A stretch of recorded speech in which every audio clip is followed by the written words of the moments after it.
my grandparents come from Ylistaro, Finland, and they come to the North Dakota, and they settled in around Bismarck. And then they heard that there was free land in Saskatchewan once they just homesteaded. So naturally they moved there. And my mother was born in North Dakota in 1905. And then my father come from Honkajoki, Finland, in 1925. And he settled in Saskatchewan too and got a homestead there. And I was born in 1929, July the 24th. So I'm right a little bit over 90 right now. I've seen quite a bit of territory in my lifetime. In fact, I've played music in pretty well every province, except in the east. And I started work when I was 15 in Cypress Hills, Saskatchewan. And the next year, on 1945-46, I was at Sheridan, Manitoba, and working on the line that go into Snow Lake. And then the next year I come here and worked for, there was a big sign there saying that we need some cutters for Abitibi, and they gave us a free ride on the train all the way to Auden in Ontario. It's on the North Line. And if we stayed long enough, we got a ride back again to Saskatchewan. So, anyway, I done the whole thing, cut wood, made my 75 cords and stayed 3 months. So I got to ride back and forth. My partner, he got lonely and he had to go back. Homesick. And then I worked all the time for Abitibi for a long time. And then they figured because I was big and strong, and so they wanted me to be a foreman. So naturally, I went, no problem. So I was a foreman from the time I was 20. But in between I cut wood and piled it by hand. Minä olin koko lailla semmoinen pääherra niin katkaisemaan puita ja panemaan pailiin. Ja niin ne sanoo minua, että se oli pull out the woods. Ja sitten niin mä menin Kankaanreimontin kämpälle isänäksi, se oli Tomtaarilla. Eli se oli St. Lawrence Corporation silloin. Ja niin sitten mä menin sen kanssa, mä olin vähän aikaa Mäkisen Frankin kämpällä ja kämppäjänä. Sitten mä tulin sieltä Kankaanreimontin kämpälle tuohon Martin. Ja 73 mä lähdin Manitobaan. Minä olin siellä general manageri. Ja minulla oli aivan kansalaisia, Cree Indian. Ja Spittlehausen sanoi minulle, että niin intiaanet tappaa sinun siellä, että älä mene. Minä sanoin, että se on aika hankalaa tappaa minua. on Kankaanriemelten kämpällä mä säkkäsin yhden miehen, on se oksinut puita, niin se sanoi, että hän tulee takaisin tänne ja tappaa sinun. Mutta ei se onnistunut, katoon se meni Quebeciin ja koitti ryöstää pankin.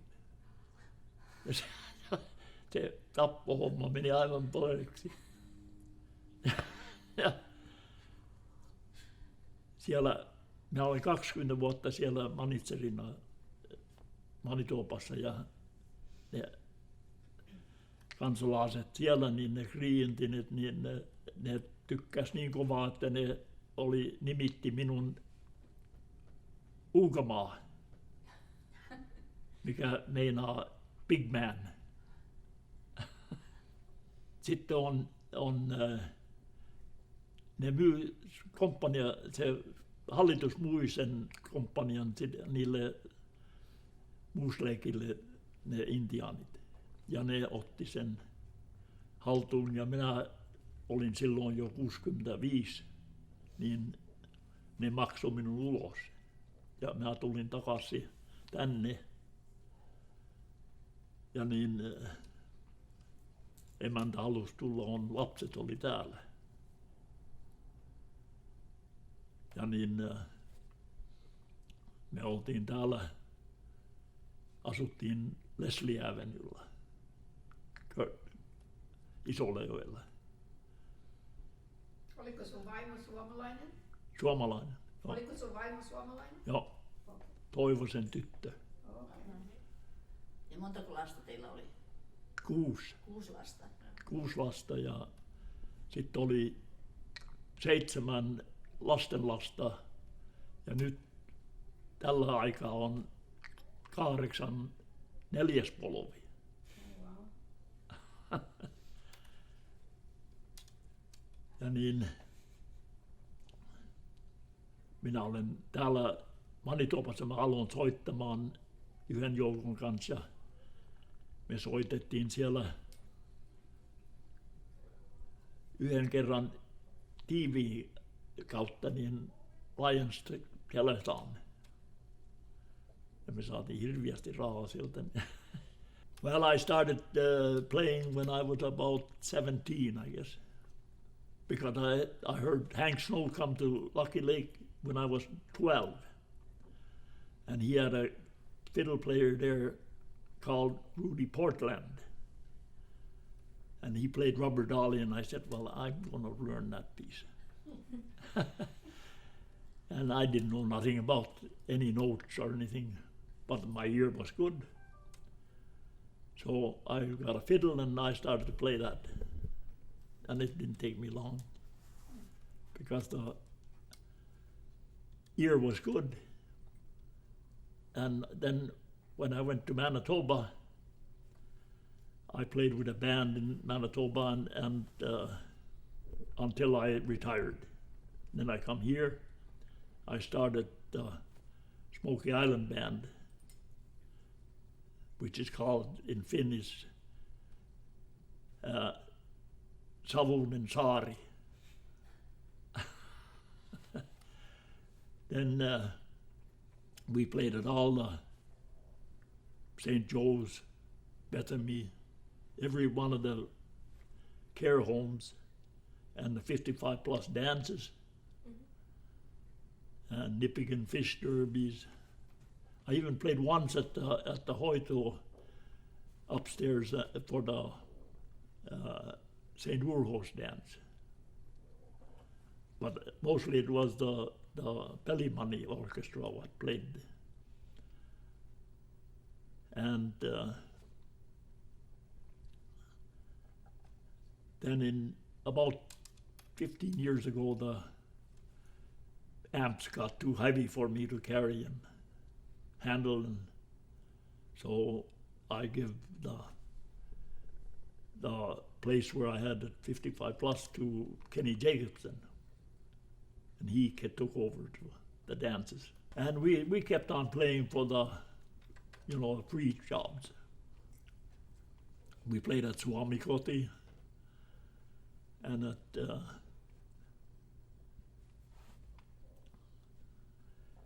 any any birthday parties and stuff like that. It was hectic. And we were really popular. I had a French guy that was a bus driver in town here. He was a good singer and a good guitar player. And when he retired, he went to Pembroke, Ontario, and he was driving the bus for the places where they gambled. He was a gambler himself, so it wasn't very good. Anyway, at 72, he passed away. I still send Christmas cards to his wife. He was a real good friend. I got another guitar player that's in Pioneer Ridge. Him and his wife are both residing in Pioneer Ridge, and he can't pick the guitar up anymore. A really good singer and a good guitar player. And I had one Finn person, Alan Pennanen, who was a good guitar player. And George Borden was the accordion player. And Kathy, everybody knows Kathy.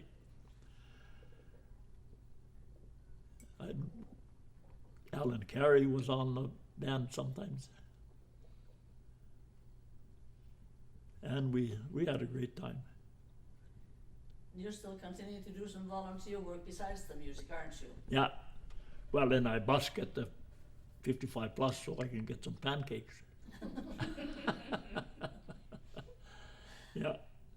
It works good because I can still play the slow pieces pretty good. But the fast pieces are shoulders. You don't get that swing anymore. How long since you haven't played at the 55 for the dances? How long? Oh, it's over 10 years ago. Yeah. Yeah. I've been to your dances. You went? I have too. Yeah, that was lots of fun. It was lots of fun. Yeah. Yeah. We used to get 80 to 100 people sometimes. Yeah. And now they're down to one dance. Yeah. The dancers are getting, I think they'll go into the rock music. Well, yeah, I think the 55 plus wants to do that. Yeah. Not the dancers. They run out of dancers. John, the Quest plays there mostly. Yeah. So now at Christmas time you're doing some volunteering outside, aren't you? Yeah, Christmas time now. Last Christmas I volunteered just my music to the ones that were looking after the kettle, and it seemed to help pretty good. So I figured out this year I'll look after the kettle and play. So, And besides that, I go there when the volunteers are in the kettle. I help. so this is Salvation Army kettles. Yeah, Right. but I don't go anyplace else except where you couldn't go to Intercity or someplace like that because it's long ways. Mm-hmm. I go right to Metro. It's right behind my building. I read in the paper that you did some street cleaning too in the fall. Eh? I read in the paper that you did some street cleaning in the fall too. Well, I keep them boulevards that are where I go to the bus and up to the 55 plus end, the fence there. I keep that clean. Boy, lots of cigarette butts and and the plastics are the worst. I try to get the plastics out of there so that they don't go into the sewer. Lots of fish mortality when they go in the sewer. And that's about all I got for my music career. And I hope it continues so maybe I'll be able to play at 100 years. Because they put a pacer on, and They say the battery lasts until 14 years. And I was talking with Elsie Kivisto in 55 Plus the other day. She's 104. And I says, Elsie, you're a few years ahead of me. Yeah, she says, I'm 104. Just as sharp as can be. Does your family live around here? Is all your family here? Yeah, except my wife died about, Yes, yes. let's see, 8 years ago. Yeah. She died in 2012. How long have you been in Thunder Bay for? Pardon? How long have you been in Thunder Bay?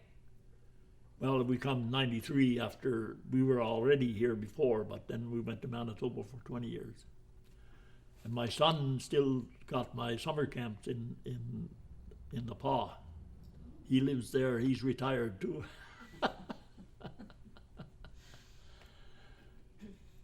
Yeah, he was the officer in charge of the weathermen at the Alert when he retired, which is about 200 miles from the North Pole, right from the hub. He spent 30 years on as officer in charge.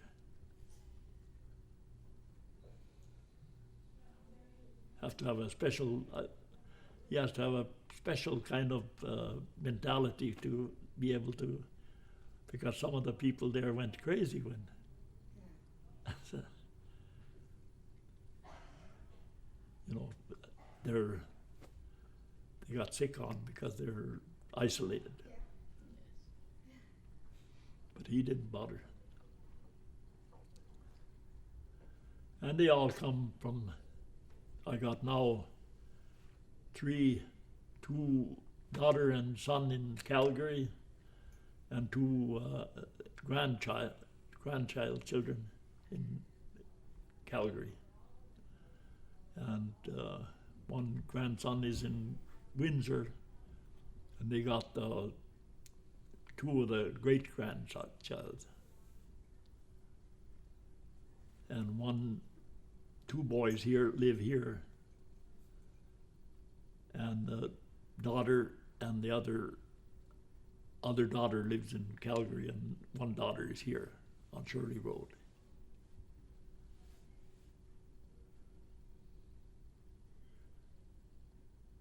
Oh, we could hardly fit in the one picture.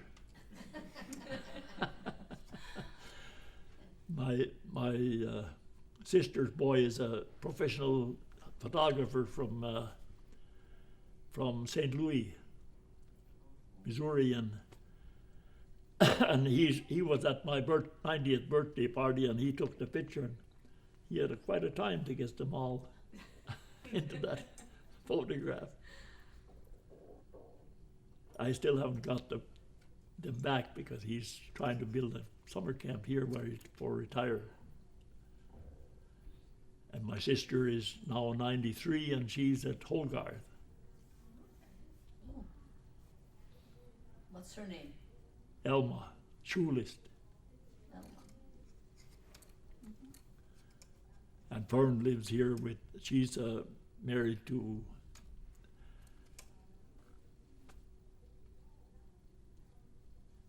Wenström, Veijo Wenström.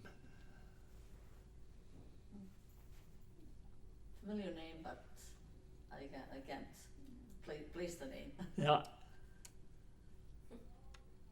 Yeah, he's quite a talker, because when I get on the phone with him, I have to tell him, I said, I got to go to the bathroom now.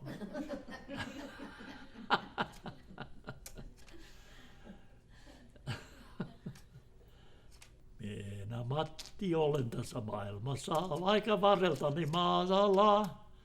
Eikä ilojani murheeksi muuta voi tässä maailman kattelaa. Ei luonto ole itkemään, eikä ostakeita rikkomaan. Hurra, hurra, hoi, minun lauluni soi, siellä maailman markkinoilla. Hurra, hurra, hoi, minun lauluni soi, siellä maailman markkinoilla. Ja pienestä pojasta olen iskenyt minä kortilla näkkiä, vaikka pappa ja mamma Neeraal toivovat tästä pojasta pappia. Sitä mammani suri hei, kun pappia tullut ei. Hurra hurra hoi, minun lauluni soi, siellä maailman markkinoilla. He's a kind of a vagabond walking around the earth, you know. And and he doesn't care about nothing. He's just going. And the same thing, he was a card player and he earned his bread by playing cards. And so the mother and father wanted him to become a preacher, but that never worked. And finally, on the last verse, he explains that he would have liked to bring a girl to be married to him, to his mother, but that didn't work either. Excellent. Traveler of the American Wild West, right? Eh? Traveler of the American Wild West. Yeah, Yeah. yeah.